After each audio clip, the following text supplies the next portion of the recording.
it. It's our 24th episode. Oh my god. We're cruising along. We sure and we are. haven't killed each other yet, which is a good sign. Yet the hour is young. I meant after 24 hours together. Oh. Yeah. Oh, wow. You could listen to an episode for a whole day. Yeah. An episode an hour. Well, marathon. Oh, the dog Oh, Tootie fell off the pillow. Oh, great way to start, Toots. Well, she's excited. She is excited. Yeah. And she's been here for every episode. She has. Oh. Don't say that now. Well, welcome to Terrifyingly Beautiful. Yes. It's our podcast about... I almost We're so good at starting this. It's ridiculous. So it's a podcast about anxiety and our fears. And being beautiful. Being beautiful. No, because life is beautiful. Yes. As I mentioned in the last episode. We're not going to do that again. Okay. But it's also terrifying, and terrifying in a lot of ways. And so Kevin and I just spend, the hour together talking about shit that scares us. Yeah. Hashtag everything. Yeah. Everything. Spoiler. If you go back to the last 23 episodes, it pretty much covers everything. Yeah, but we're pretty well-adjusted individuals, and I feel like we're maybe just more open with it than everybody else. Well, everyone has been writing in. Exactly. We're not alone. We're not alone. And if you'd like to share your stories of anxiety and overcoming it or not overcoming it and want us to talk about it, please send us an email to terrifyinglybeautiful@gmail.com. Oh, yeah. And we could also check us out on social media at terrifyinglyb on Instagram and Twitter. Yes. And also we have a website, terrifyinglybeautiful.com. Which I have to update. Yeah. Oh, my God. I've been so bad with that. That's okay. It's a lot of responsibility. Yeah, we're not getting paid to do this. I am. You're not getting paid. Oops. Damn it. So, So, Kevin, what stressed you out this week? Okay. We are in the midst of October, and I am stressed out about the amount of candy to buy on Halloween. Why is that stressing you out? Well, Halloween causes me a lot of anxiety in general, like picking out a Halloween costume. Well, you're big into costume. I love, first of all, I love Halloween. I love everything about it. But trying to figure out what I'm going to be, because I don't want to be something everybody else is going to be, but then I also don't want to spend a lot of money, and then I also don't want to have something that's stupid, or the worst is when someone else has the same costume as you, or when you're something that someone doesn't get. One time I dressed up as David Bowie from Labyrinth, and someone came up to me and said, "Oh my God, are you supposed to be white Tina Turner?" And I was like, "Are you kidding me?" Kidding me? Yeah. I wanted to go, "Now I am." Yeah. But that's also racially insensitive. Yeah. Take a knee. Whoa. Sorry. Hot topic. Too soon. Hot topic. So, I don't get stressed out about costumes. Well, I didn't finish. It wasn't really costumes. It was candy. Oh, well, I was going to respond to the costume piece. Okay, go ahead. Candy, whatever. Oh my God. No, I don't know how many bags of candy to buy because I want to buy all the candy to have it in the house. You told me you get no trick-or-treaters here. But what if someone showed up and I didn't have any candy? Give them Pepsi. I don't have Pepsi. Or a bottle of beer. No, that's mine. I don't know. Give them Duty. Here's 5 Triscuits and a Slim Jim. Here's a Chihuahua. Yeah, enjoy. You should just put a little Ziploc, a little bit like dog food. Ew. And pass it out to the kids. This is savory beef and rice. Yeah, they'll never come back. That's true. Some lady in my neighborhood, I was a kid, she's like 30, 40 years ago. Well, more like 40. She would make hard-boiled eggs and pass them out to the kids on Halloween. Well, that's dumb. They get thrown right back at her house. It's so stupid. Yeah. I was like, oh my God. And one lady made like popcorn balls, No. And I was like, before people started to poison everything, So there's never been a case of Halloween candy poisoning. That was all fake news. Yeah. No, razor blades. It's been like people have done it to make it look like someone they just murdered died that way. Like putting the tooth in your I think it was like a father killed his son and then put poison in his Halloween candy to make it look like that's what it was. Dumbass. Yeah. Okay. Well, that's good to know. Yeah, so eat all the candy. But that's also the other problem. I don't want the candy in the house because I'll eat it. You will eat it. Yeah, I love candy. I don't like candy. I've seen you house some candy. What kind of?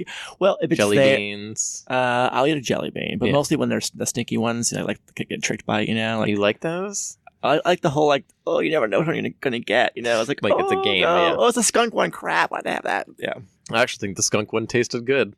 Oh, okay. Well, if they have dog food. Yeah. That one's not good. God, gross. Fart or something. They had a fart one or a vomit one or something. I don't know what fart tastes like. Ugh, gross. Okay. Well. I don't really have that fear. I actually only bought candy for Halloween once. I'm going to give your address so people know to go there. We don't get any kids in my neighborhood. It's all old people. Well, okay. So are you going to ask me what stressed me out? I know. I figured you would just divulge that information freely. David, what freaked you out this week? Oh, well, thank you for calling on me. I appreciate that. I'm sorry, we're out of time. This damn thing. Look at the time. Gotta go. I'm called a co-host, by the way. I'm a guest speaker. Oh, I'm the host and you're the co-host? Got it. No, co-hosts. Yeah. Like Kelly and I Ryan. am the host and you and Tootie are my co-hosts. Like Kelly and Ryan. Ugh. Does anybody like him? Who likes Ryan Seacrest? Nobody. Yeah, he does. Even Kelly can't stand him, probably. Yeah, they're not doing good in the ratings. They're not? No. I'm surprised about that. National Enquirer told me that. And Kim Aren't they Kardashian's putting going to Megyn replace... Kelly on now in the morning? Who? That's Megyn Kelly from Fox News. She got brought over to NBC. Megyn Megyn Kelly Kellys. today. All right. So what kind of stressed me out a little bit, and I'm sure it's not me only, but I'm sure it is you. I'm stressed out every time Apple fucking releases a new update to their platform. Oh. It's like, it takes, first of all, it's like an overnight process, and then it prompts you. I woke up this morning. I did the update last night. I went to bed. I woke up, and it didn't complete because it's prompting you for some other fucking question it's asking you. And I didn't know it was prompting me because I was asleep. Yeah. And so it took me another hour this morning, and then it's like, oh, let's take you through the 14,000 changes that are in this new release. Like, I don't have time for that. I'm Just give me the convinced highlights. that's how they break your phones, that you have to buy a new iPhone Yeah, well, through the let me tell you. updates. I'll tell you two things I know for certain. When the release is coming out, my phone starts to act all crazy and nutty. So now I'm thinking like, oh, maybe I will upgrade. The second is whenever I have a problem with my iPhone and I bring it to the Apple Store, as soon as I walk into the mall where the Apple Store is located, my phone works fine. Every single time. Apple stores in general just stress me out. I don't like that there's no structure. I don't like that there's people around everywhere. I don't like it. There's too many gatekeepers. What are you here for? I go, hello, I'm a customer. Well, you here to shop or are you here to get serviced? It's like, I'm here to get serviced. And imagine if any other store called their employees geniuses. Imagine that. Please. Like you go to like Dollar Tree. Yeah, you go to Dollar Tree. Step Hi, up I'm a Dollar Tree genius. and be like, no, you're not. It's not so much because you work here. Yeah. Sorry. I'm sure it's a lovely There's place to wonderful work. people who work at Dollar Tree. Yeah. You're there enough, Kevin. You should know. I don't go to the Dollar Tree. Oh my God, you're the one who told me about all the things you get there. I go there to buy They stuff have for those games. Oreo cookies at Dollar Tree for the games and stuff. Yeah, for when you play the put the cookie on the head game. Okay. I don't mind a Dollar Tree. I don't mind spending less money on things. It's just the stores are a little messy for me, and I like order. Well, yeah, they are kind of chaotic. I like structure too, in that way. That's why I love the Container Store. Yeah, you can call those people geniuses. Yeah. They know exactly where all that shit is. And you walk in there, it's like, oh my God, my life is so disorganized. I could use all these containers. I know. Just box up my life. Yep, please. Yeah, anyway, so that's caused a little bit of stress. And then now everything looks different. And in fact, the podcast application on the iPhone Hate it. is completely different Hate now. it. It's completely different. I'm sure I'll be fine with it, but I hate change. And I also... It looks very different. I feel like it's making my phone go really, really slow. I was on my phone for a few hours today. It went from 100% to like 19%. Yeah, and it's judging me for texting in the car. It is. Oh my God. Yeah. It says, are you a driver or a passenger? It's like, oh my God, I'm not playing Pokemon Go. Yeah, Calm seriously. down. I'm on the roof. I'm in the trunk. Help. I need a chance. All right. So it's my topic this week, right? Yeah. Ooh. Well, if you recall from last episode where you had your fear of sleeping. Yes, I did. And part of that was because you're like, oh, the next if I die in my sleep, I miss the next chapter. So my topic is the fear of missing out, FOMO. Oh. Which is a big fear of mine. There's a bunch of reasons here. So I see a lot of stuff on social media about this as well, but I get super excited about fun activities. Mm-hmm. Like when we have vacations planned, if we're doing an escape room, our Bodeborg trips. So Bodeborg, for listeners' sake, is it's like an adventure thing for adults. Yeah, there's only one location in the U.S. It's in Boston. Google it. Yeah, Boston. Bodeborg. Bodaborg. Awesome place. I get super excited about it that I am afraid I'll get sick and won't be able to go, or some of my family will die and I'll have to go to the funeral and miss out. It's like, I get super anxious about overthinking about the ways you'll miss the fun. And I end up getting myself sick over it. Yeah. Right? So, yeah, and because I'm a big believer in the happiness of pursuit, which is if you put things on your calendar in the future, fun activities, getaways, vacations, that it kind of energizes you and keeps you focused and healthy. Yeah. I live life vacation to vacation. Yeah, but it also creates a lot of anxiety. Like, oh my God, I missed that. Or if I see, like, and I'm not a jealous person. It's not really on jealousy. It's that I want to be included in the activity. Yeah. Like, and the experience. But also, I really love doing fun things, but also I really like not doing things sometimes. Like what, sitting on the couch? Yeah, or it's like, like I have to go to, my high school reunion. It's like, oh my God. Yeah. I really want to. What am I really going to get out of that? I'm pretty active when I'm not doing something. It's sort of like, I love doing things, don't get me wrong. But I totally get the FOMO thing where when I see online on Facebook that somebody in my circle of friends went out to dinner or some place with other friends of mine, I'm like, oh my God, like, I wonder what they ate and where'd they go and how was it and what was the conversation like, and they have fun and they miss me or talk about me at all. It's like, it's the weirdest, like, it's so like egotistical, and I should not be thinking that way, but it's a real thing. Oh, yeah, absolutely. I just said it.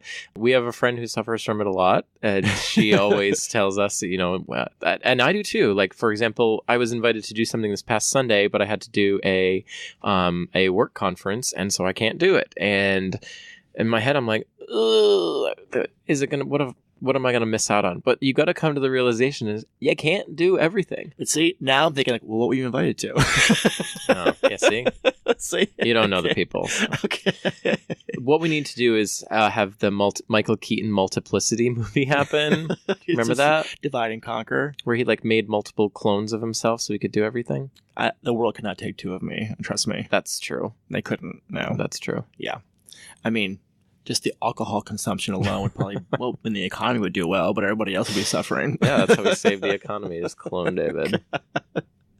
So I have a couple of examples of FOMO, but do you want to get your take on it? So, and I could just exactly echo what you said. There's something fun out there happening. I want to experience it, and I might not be able to experience it. And I do the same thing where I go into the worst case scenario of why I won't be able to do it.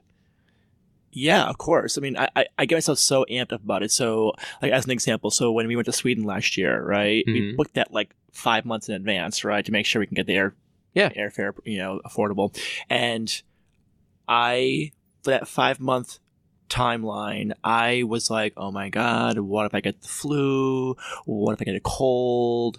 What if I break my arm and I can't do the activity? What if the flight's delayed? This is why travel insurance exists, because of people like you. Yeah, exactly. Yeah. We never need it, but you buy it anyways, right? So I was worked up, and it gets way more amped up the closer you are to the event, right? So the morning of the flight, it's like, oh my God, what can go wrong? Get into a car accident on the way to the airport. The car won't start. The Uber driver won't show up. Mm-hmm. I had delayed. Years ago, I had a vacation booked to Mexico, and the week before, a hurricane was going to hit the section of Puerto Vallarta really badly, like could have totally destroyed it. And in my head, I was worried about me missing out on the fun of the vacation, not the thousands of lives destroyed like an asshole, but even like I was watching the news on the unfortunate events with the hurricanes these last couple of weeks with Jose and Maria, but they would show footage of people who had the choice to evacuate, who chose to stay behind, and they were like their homes were washed away and all their goods, all their merchandise and belongings and stuff. But I can understand why they'd stay behind, because I probably would too. The fear of missing out on being there, your life. Yeah. I mean, I get it. You can miss out on what's happening at the refugee center, but I would stay back behind probably. Yeah. That's not a good tip though. I know, but you should never. It's not worth it. You can't have any more experiences if you're dead. Okay. It's true. I get that, but I understand it too. I would have a hard time leaving as well. With the exception of Katrina, which they did not have evacuations, by the way, until it was too late. So it wasn't like they decided to stay because they just were stubborn. There was no evacuations because they thought the levels would hold out. There were evacuations in Florida this time, and in Texas as well. But most of the people who actually stayed behind they survived. I mean, they're suffering because there's not water or electricity, but they survived. Yeah, I would like to think that I could win the battle for my house. It'd be like at the end of Harry Potter where they're fighting to keep Hogwarts alive, I would just be like fighting off the hurricane. Oh, I love that scene with oh my God, Maggie Smith. No, Weasley and Beatrix. Oh yeah, not my daughter, you bitch. They only swear in the whole book. It's amazing. Yeah, I love it. But I thought movie kind of brushed off that scene a little too fast, though. In the book, it was pretty intense. It's agreed. Anyways, even as simple as when I'm traveling for work and I'm at the hotel bar or restaurant having a bite to eat before I have to go, finish work and stuff or go to sleep, and I'll text or call P, and I hear like stuff in the background. I go, "Oh, where are you?" "Oh, I'm having dinner with so and so. We're downtown," and I get like, "Oh, depressed." Okay. And also, like, oftentimes a place that we had not been to in a while, and we have like nice memories there. I'm like, "Oh, wow. I wonder why he's there tonight and not like me." That might be jealousy rather than Oh, it can't be FOMO. jealousy. Is that really jealousy? Yeah, well, I think ultimately FOMO does stem from jealousy, It has right? to. Of course. It has to. I mean, I wouldn't consider myself jealous. Well, maybe I'm just in denial. Well, here I want to give something out to the universe right here. Okay. We have a large group of friends, right? Mhm. And we often have events, and sometimes people get upset because they're not invited to those events. And it's sometimes, more often than not because you don't want to invite somebody, but because you have a finite amount of funds or space, and you can't invite everybody to everything. True. That's true. You can't. Yeah. And I was talking about this with a friend recently who they had a very small wedding, and she was like, "I still have friends who are mad at me to this day." And I was like, "Well, if they're mad at you from not being invited to something, Who wants to go to a wedding? let To them be go." honest with I you? know, right? I can't stand wedding. I'd rather go to a funeral, to be honest with you. But Sick. they're faster, less talking. There's no dancing. And you consume less calories. And I look so good in black. You consume less calories, which is great. And usually it's an open bar, so. Open bar at a funeral? Absolutely. What? When my dad died, there'll be stories for the death podcast too episode, but when my dad died, we had like an hour of open bar, I think, after the funeral, like just to kind of like. Oh, at like another place. I've never been to a funeral parlor that had you're digging ice out of the coffin. Yeah, no. I mean, it's like at a different facility, Kevin. Oh my God. I actually kind of want that to be my funeral now. What, open bar? No, where like you have to dig the ice out of my coffin. Out of your cup. You're gonna be cremated though, aren't you? Well, not now. Now I want this fun bar funeral. Well, they have to keep you on ice anyway, so it's like two birds with one stone. Maybe you could like pump my arm up and down and the vodka would come out of my nose. And be like, "Well, if you want the free booze, just go for it." Dig wedges of limes out of your mouth. Yeah. Love it. It's like I'll put the fun back in funeral. That's great. Guys, you're going to miss out on my funeral. Be afraid. Yeah, I mean, I guess maybe you're right. I am kind of selective though to when my FOMO kind of comes up, because if I'm not invited to a wedding, it's like, oh, thank God. I mean, I enjoy celebrating with close friends of mine who have a major life event that they're happy and pleased and excited about, so I celebrate that. Yeah. But the actual logistics of a wedding just do not excite me at all. I guess. I don't know. Whenever I'm not invited to something, in my head, I'm kind of like, "Your loss. I'm kind of fun." Yeah, exactly. And you create something even better somewhere else. Well, yeah. Or again, you just have to realize you can't do everything. It's impossible. But I can do everything. You can't. You can't. I used to struggle with this a lot, and I feel like I've gotten over it now, just because I'm like, I do so many fun things that a lot of people don't get to do. And sometimes, you know what? It might not be all cracked up to be. Well, it's a good point, actually, Kevin, because when I'm thinking back now, when Pete and I have gotten, I guess the best word is like strong feedback from friends, it's when we have tried to do everything, and we ended up like skipping something by accident because we got dates confused, or we had competing priorities in the same date. And now you're like, oh my God, do we go to this event? And if we don't, then she'll get mad at us. We go to that event, and he'll be upset too, because he's really kind of supposed to be like the entertainment. And then you're like, fuck, what do I do? And then the worst thing from my experience, the worst thing is try to do both, right? Where you show up to one, you're kind of half present, and then you're there for a drink or something, and you take off the other one because it's rude. You come in, you leave, right? So yes, and that's happened to me recently, where if you're devoting your time and effort into having someone over, and they don't have dual plans at that point, and then they make dual plans afterwards, I think that's a shitty thing you do to someone. That's a shitty thing to do. Yeah, I mean, because you just say to the other person, "I'm sorry, I already have plans." But it comes from FOMO, right? Everyone wants to do everything, experience everything. I know but I mean, I can say that Pete and I've tried to resolve this by not trying to do everything, which is kind of hard for us because we're pretty active. we actually had a calendar for a long time that was hanging in the kitchen, and then we would, while we're sort of planning our dinner, activity, we'd say, "Hey, did you make any plans for this week or this month?" And we'd put it on the calendar because our lives are pretty separate, and professionally. So he's at work, I'm at work. We're mingling with other people, and then somebody will text him independently and say, "Hey, what are you doing next weekend?" And he'll say, "Oh, yeah, we can do that," but he doesn't know I'm actually having a conversation with somebody else about the same weekend. Well, here's the thing, David. We end up accepting everything. But this is a good problem to have. Yeah, I know. It's a good problem to have, which is too many fun things and that your fear of missing out. There are plenty of people who are just missing out. They don't even have the fear of it because there's not things to do. Well, interesting you say, because Huffington Post had an article. I mean, I think honestly that my phone is listening to me and is pushing articles that I'm talking about. Because I was talking about this with Pete, that was going to be an upcoming episode, and also I think this morning maybe, or yesterday morning, an article popped up in Huffington Post about how FOMO could actually be beneficial to those with anxiety. Really? It actually can motivate you to get out of the house and engage. So how do you induce FOMO? I don't know, get invited to a lot of shit. Or just everybody else posting all their crap. Look how much fun I'm having on But then you also get social media. But the opposite of FOMO is we get vacation shaming that happens online, which I can't stand. I also feel like everyone throws a little bit too much of look at how amazing my life is on Facebook now. It's I don't need to know that. You can have your own amazing life, but I feel like a lot of people do. They feel a better sense of self-worth by putting it all out there for the world to see. Yeah, if you had an amazing life, you probably wouldn't need to put it online because you'd be busy engaging in your amazing life. Yeah. True. True. I mean, I just say I'm guilty of it. When my book came out, I published a post about it, right? Because I was pretty proud of myself. Yeah, but that's you being proud of something. I also had to market it. Yeah. It, right? So, there's those moms who post the pictures of the perfect kids' lunch that they put out every day, and it's you're doing that for you, not for anybody else. Let's be honest. It's not you to go, oh, this is the craft that I like. It's you being, I'm a better mom than you, and here's photo proof of it. Yeah.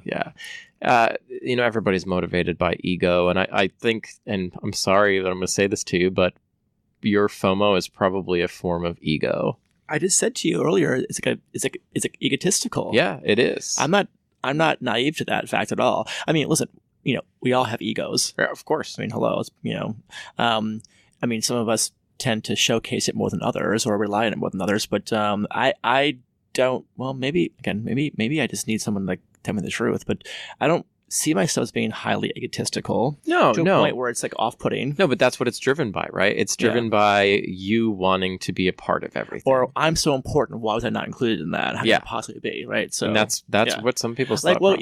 So here's an example. So this is how it can be irrational, and it takes you down an irrational way of thinking, right? So you were invited to a day-long activity around Big Brother, right? So, and I was and I know the person who organized that.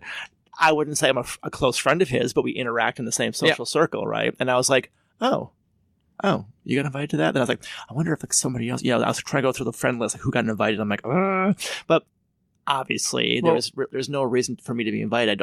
I'm not part of his close circle of friends. But it's ultimately your desire to want to have that fun. Yeah, of course, absolutely. There's nothing wrong with that. There's nothing wrong with that. It's when you make it toxic, and then you go to the other person. It's like, why wasn't I invited? And I would never do that. Some people do. Oh, hello. So, we both know that to be true. We've both hosted large events for people. Most of the time when I have been confronted, it's been a complete mistake, oversight. It's oh my gosh, sorry. I mean, there's so many people I was inviting that I just skipped over that person by accident. Of course. So, but then other times, I'm sure it wasn't. And then when someone acts that way, you want to be like, this is why you weren't invited. You're acting like a monster. Calm down. Yeah, I'm not. Any one of my friends listening to that, I'm not referencing any one of you. I'm just saying that happens. Yeah, we're conceptually here. Yeah. So I don't really have any advice for myself. I mean, I've thought about this for a while, but I think just because I'm probably also very competitive, and so missing out on a potential win. Yeah. Well, also this is why I watch every show on Netflix, because I'm I don't want to miss out on being part of that community. It's I'm not really excited to watch this show, but other people might be talking about it, and I don't want to miss out on that. When the DVR was invented, I cried for a week because I was like, oh my gosh, it's transformed my life. Because otherwise, you're at dinner and you're like, Pete, oh my God, it's 7:45. We have to get back for 8 o'clock because like Beverly Hills 90210. Oh gosh. I mean, now it's like it's all recorded, thank God. Although I do not, thank God. I do panic sometimes when I come home and it's like, oh, there's a recording conflict, and it's in that sort of holding pattern. You're like, fuck. Life's hard, David. I know. Life's hard. First world issues. Well, I can't be the only one who has this. No. I mean, I don't even know how you would do statistics on this. I don't think this is something that you can get like. There's a hashtag for it. Is there professional help? No. There's got to be people that this is really an issue for them. Like it ruins friendships.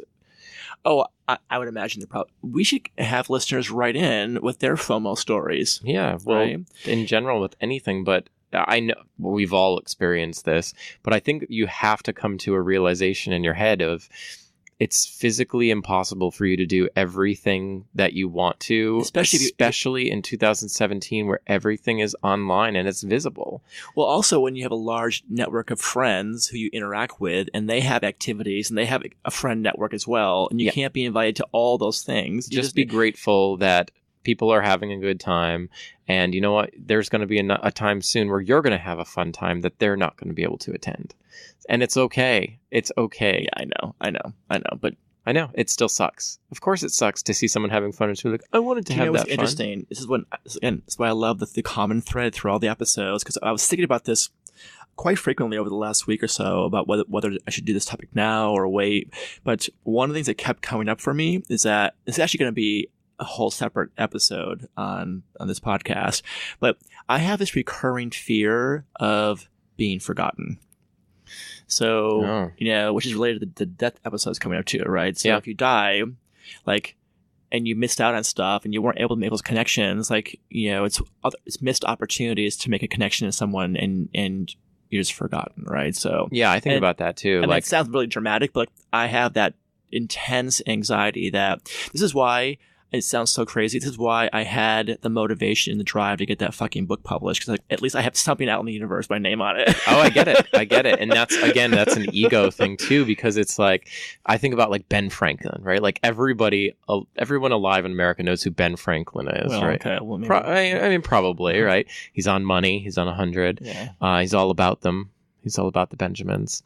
But it's like, well, I want to be Benjamin Franklin. I want to do something so cool that when I'm gone, like, I'm going to be in a book or a legacy. And But the fact of that is like, that's not realistic. It's not realistic. And it's like oh God, we're probably going to get hate mail about this, but I'm going to say it. Oh boy. If you got kids in high school or you're a kid in high school who's playing a sport, who thinks that you're going to become a professional athlete, you ain't. That's not true. The percentage of people that become successful, less than. And I'm not saying not to dream, but don't put all your eggs in a basket. Well, I don't follow all sport. I can tell you, I use tennis as a sport that I follow pretty closely. They know from a very early age, like 5, 6, 7, 8 years old, whether you have the natural talent and ability and the temperament. In most cases, I mean, no one pops out, with the exception of the Williams sisters, who were kind of held in seclusion until they were ready to play in the pros. Most, because of financial reasons, have to get supported by the sports institutions who give them sponsorships because it's expensive to get trained in the sport. Yeah, but do two things, like play tennis and write poetry or something. Chess. Yeah. Well, you're not going to become famous. There's like one famous chess player, right? Yeah. Bobby Fischer. Yeah. And then Watson. The robot. And then like Svetlana something, or it's always a Russian person. Really? Like Gorbachev or something. I mean, what else are you going to do in Russia?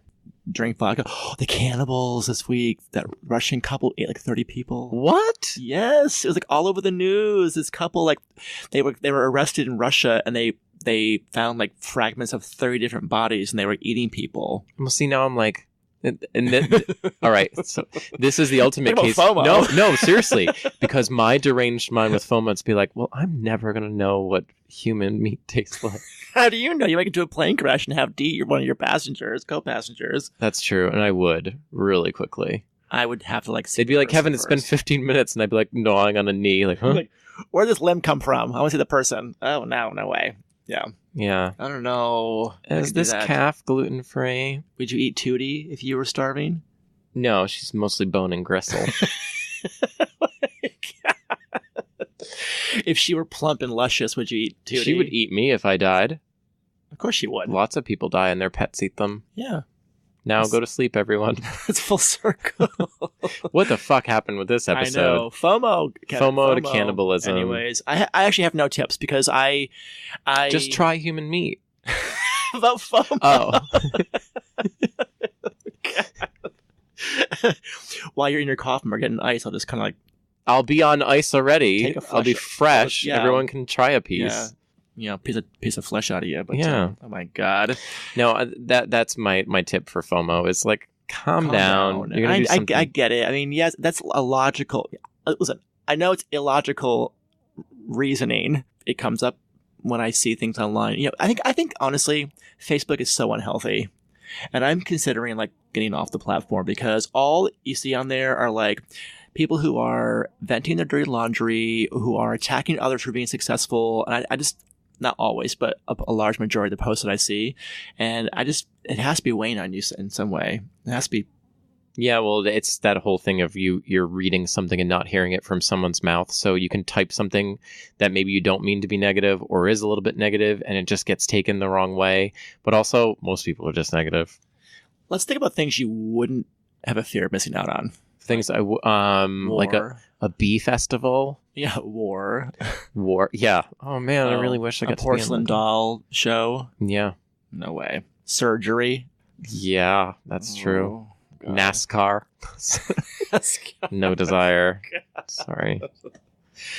An 80+ nudist camp. Oh. Knitting circle. Yeah.